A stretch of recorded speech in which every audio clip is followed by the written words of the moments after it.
The movement of the exchange rate of the Indian rupee recently has been a matter of concern. The rupee has depreciated sharply against the dollar since the last week of May. There are concerns, and justifiably so, of the impact this would have on our economy. Madam, what triggered the sharp and sudden depreciation was the market's reaction to the certain unexpected external developments. On May 22, 2013, the United States Federal Reserve Bank indicated that it would soon taper its quantitative easing as the U.S. economy was recovering. This led to a reversal of capital flows to emerging economies, which are now sharply pulling down not just the rupee, but also the Brazilian real, the Turkish lira, the Indonesian rupiah, the South African rand, and many other currencies. Inflation, measured by the wholesale price index, has been coming down, even though inflation measured by the consumer price index is still too high. The depreciation of the rupee and rise in dollar prices of petroleum products will no doubt lead to some further upward pressure on price. The Reserve Bank will therefore continue to focus on bringing down inflation. The favorable monsoon and the anticipated good harvest will help bring down food prices and ease the task of controlling inflation. The last 2 decades have seen India grow as an open economy, and we have benefited from it.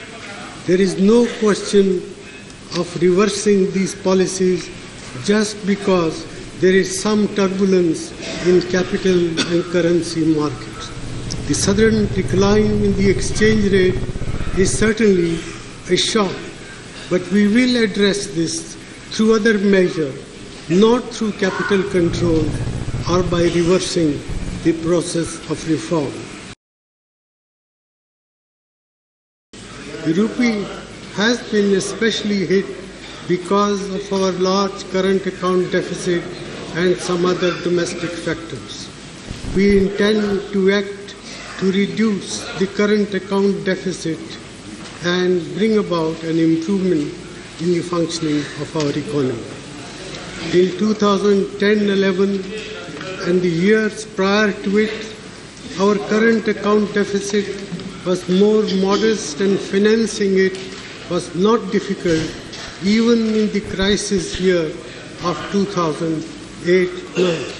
Since then, there has been a deterioration mainly on account of huge imports of gold, higher costs of crude oil imports, and recently of coal.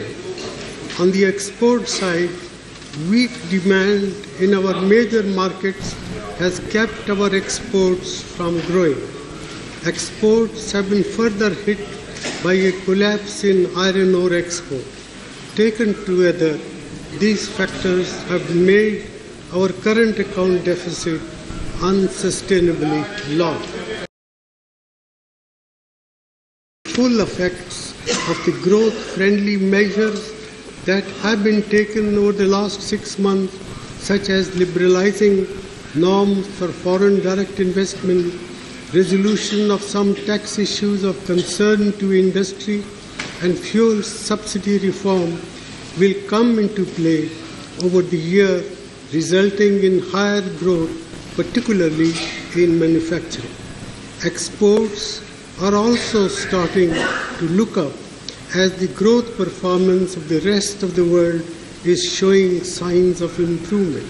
The most growth-friendly way to contain the deficit is to spend carefully, especially on subsidies that do not reach the poor, and we will take effective steps to that end.